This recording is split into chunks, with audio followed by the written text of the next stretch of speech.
Nessa aula a gente vai estudar as condições de contorno sobre os componentes do campo elétrico e algumas propriedades da equação de Laplace e depois a teorema da unicidade para a equação de Laplace e Poisson com condições de contorno de Dirichlet, que significa especificar o potencial na superfície, no contorno. Então, começando pela condições de contorno, o problema é saber o que acontece com as componentes do campo quando eu atravesso uma superfície. Será que a componente normal é contínua através da superfície e a componente tangencial? Então a resposta a essa pergunta vem da forma integral, chamar aqui de A, da lei de Gauss, que é a integral na superfície, ou seja, a integral do fluxo do campo elétrico é a carga sobre ε0. A carga dentro daquela superfície. E a outra equação é a equação que descreve o campo eletrostático como campo conservativo, que na sua forma diferencial é rotacional de E igual a zero, e na forma integral é a integral do caminho fechado de E dl igual a zero. E eu vou usar primeiramente a primeira equação usando uma superfície gaussiana que atravessa uma superfície, que pode ter uma densidade superficial de carga. De um lado eu tenho o campo E1, do outro eu tenho o campo E2. A superfície gaussiana é tal que a lateral tem uma altura que vai para zero, isso faz a superfície lateral não contribuir para essa integral. Sobram as tampas de cima e embaixo. Em cima, a tampa tem uma normal que eu vou chamar de N2 e identificar com N. Embaixo, a tampa tem uma normal N1 que vai ser menos N. Porque quando eu pegar aqui só a superfície, fazer o epsilon ir para zero, eu tenho as normais que são simplesmente em sentidos contrários. Uma para fora, uma para dentro. Uma é N, outra é menos N. O que eu vou escrever como a integral do sigma dA, ds. Né? Então essa integral aqui, essa equação, ela pode ser escrita identificando os integrandos através de E2 escalar N menos E1 escalar N delta S é igual a 1 sobre ε0 sigma delta S. Né? Se aquela integral é verdade, essa identificação tende a ocorrer, porque esses são os integrandos e a área é a mesma, nos dois lados, né? O que é também uma integral de área. Bom, essa projeção eu identifico como a componente normal do campo na região 2. E essa projeção eu identifico como a componente normal do campo na direção, no lado 1. Logo, o que essa equação me diz é que há uma diferença não nula entre as componentes normais do campo ao passar pela superfície, se nela existir uma densidade superficial de carga. Se o sigma não existir, se ele for igual a zero, a componente normal do campo é contínua. Se o sigma existir, ela é descontínua. Da mesma forma, eu chego numa condição de contorno sobre a componente tangencial, refazendo a figura e aplicando agora a segunda equação, que é a integral do E escalar dl, um caminho fechado, C igual a zero. O caminho eu vou fazer como um caminho retangular e vou percorrê-lo assim. A lateral é um epsilon que também vai para zero. Quando o epsilon vai para zero, os dois caminhos perpendiculares aqui não contribuem para a integral, só os dois tangenciais.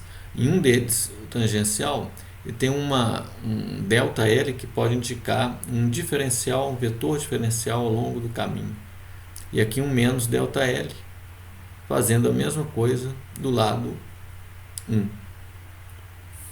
Então essa integral ela é equivalente a eu escrever E2 escalar ΔL menos E1 escalar ΔL, o menos vem desse menos ΔL, igual a zero. Isso seria 2 escalar ΔL2 mais E1 escalar ΔL1 igual a zero. Mas ΔL1 é menos ΔL2, aí eu fico dessa forma. Essa projeção eu identifico com a componente tangencial do campo na direção 2. A segunda projeção com a componente tangencial do campo no lado 1. Então, eu vejo por essa equação que essas componentes são iguais. Logo, a componente tangencial do campo é contínuo através da interface. Bom, por sua vez, o potencial também vai ser contínuo pela interface, vou chamar de VB igual a VA, porque se eu faço só um caminho, saindo de A e chegando em B, passando por uma interface, eu tenho que essa variação do potencial tem que ser igual a menos, né, a integral de A dB de E dL. Mas eu posso fazer isso tão pequeno quanto eu queira, e essa integral vai ficar tão pequena quanto eu queira. Então, ΔV igual a zero e VB igual a VA, o potencial é contínuo. Agora a gente estuda algumas propriedades da equação de Laplace e Poisson. Vou antes recordar quem é a equação de Poisson. A equação de Poisson é laplaciano de V, é menos ρ sobre ε0. Isso vem da lei de Gauss, divergência de E é igual a ρ sobre ε0, substituindo E pelo menos gradiente de V. Então a divergência do gradiente é um operador que se chama laplaciano. Eu derivo duas vezes em x, somo com a derivada segunda em y, somo com a derivada segunda em z. E tem um sinal menos que eu pus do outro lado. Se eu tenho agora a versão homogênea dela, ou seja, se ρ igual a zero, eu tenho uma equação que se chama equação de Laplace. A equação de Laplace, agora eu vou falar só da equação de Laplace por um tempo. Ela tem uma propriedade importante que é resumida no chamado teorema do valor médio.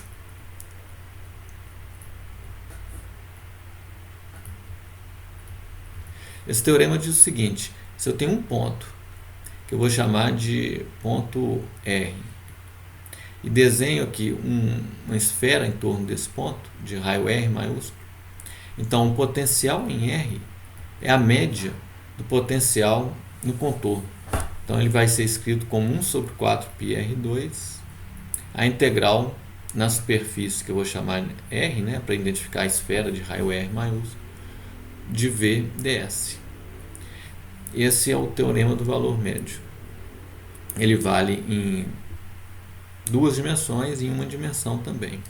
Aqui é a versão tridimensional dele, então onde o contorno é feito por uma superfície. Então isso vale em qualquer ponto que eu desenhar aqui. Eu posso desenhar uma esfera em torno desse ponto e vou ter o potencial como a média do que acontece em torno. Então isso leva a uma consequência importante que diz o seguinte: o potencial que satisfaz a equação de Laplace não tem máximos nem mínimos locais no volume em torno desse ponto. Nesse ponto, assim, se eu ponho um ponto e o entorno dele, ele é a média do que acontece no entorno, ele não pode ser um máximo nem mínimo. Essa é a consequência. Então o ponto que eu considerei não pode ser um máximo ou mínimo local, porque se ele é a média, então o máximo ou mínimo tem que ocorrer no contorno, né? Porque a média é menor que o máximo e maior que o mínimo. Então ele não pode ter máximo, não pode ser um máximo nem mínimo local. Então V de R, ele não é máximo nem mínimo.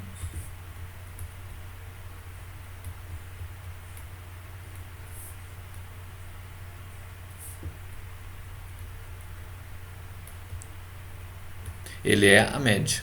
Então isso é uma consequência direta do fato que está em cima. Eu posso ver isso também na versão 1D da equação de Laplace, que é simplesmente derivada segunda igual a zero.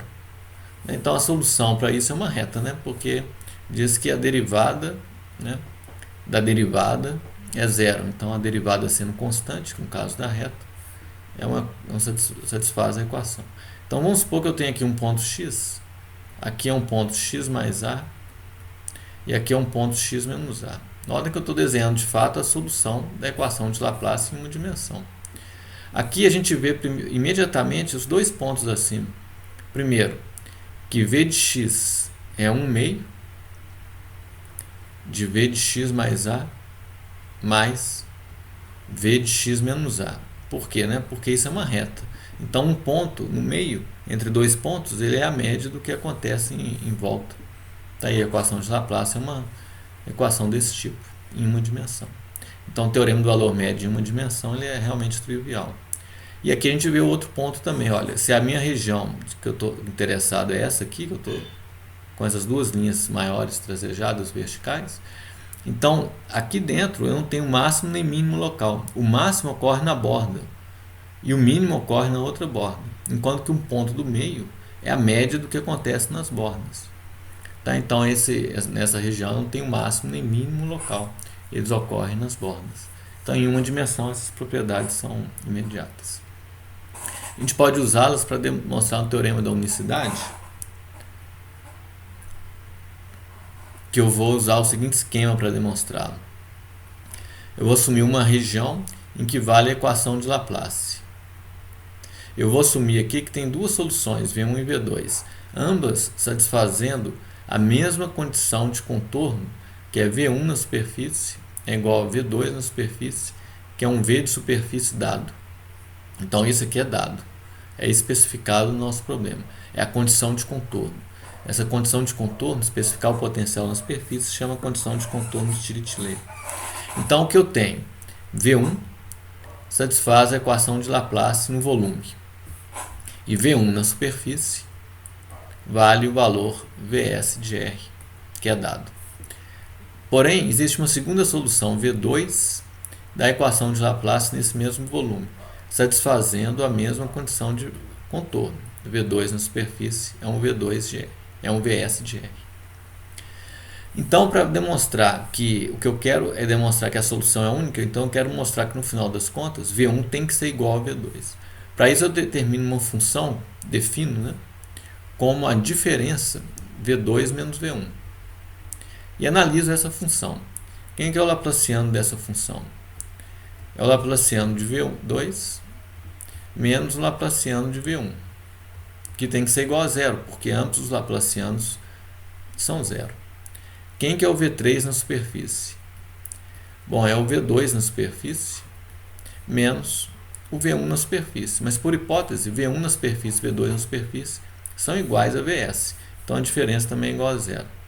Ora, V3 satisfaz uma equação de Laplace com condição de contorno nula. Então olha o que acontece. O potencial para V3, né, a situação para V3 é que ele tem que sair de zero de um lado, chegar a zero do outro, manter zero em todos os pontos, passando pelo volume, onde ele não pode ter máximo nem mínimo, porque vale o teorema do valor médio.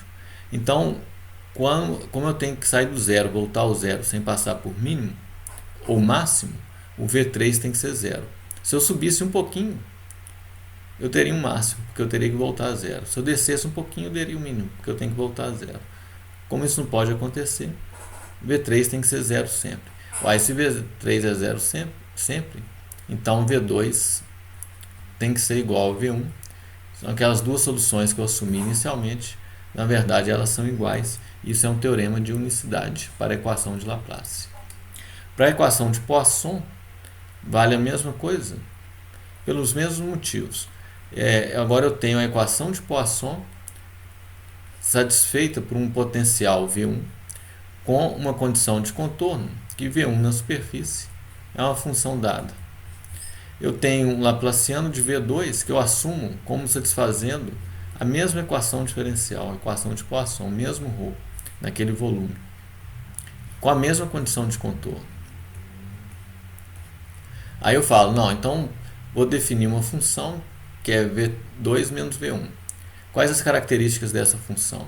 Ela vai satisfazer, na verdade, uma equação de Laplace, porque o laplaciano dela é a diferença dos dois laplacianos, que são iguais. E V3 na superfície tem que ser zero, porque é a diferença dos dois valores na superfície, V2 e V1, mas que são iguais. Então, V3 satisfaz uma equação de Laplace com condição de contorno nula, é a mesma situação de antes. Isso faz V3 ter que ser zero sempre, e isso implica V1 igual a V2. Então é o teorema de unicidade para a condição de contorno, chamada de Dirichlet. Só para terminar, tem uma propriedade importante, que é como escrever a equação de Poisson se a carga que eu tenho, a densidade de carga que eu tenho é devida a uma carga pontual. Como expressar o Q em termos de uma densidade volumétrica de carga? Isso é feito através das funções delta de Dirac, definida por essas duas condições aqui. Um delta de x menos a é zero se o x for diferente de a. E a integral de delta x menos a dx, passando por a, então vou colocar aqui de menos infinito a mais infinito, aqui é delta de x menos a, é igual a 1. Quer dizer, o delta é zero sempre, exceto em x igual a. Em x igual a ele tende a infinito, mas de forma a manter a área constante igual a 1.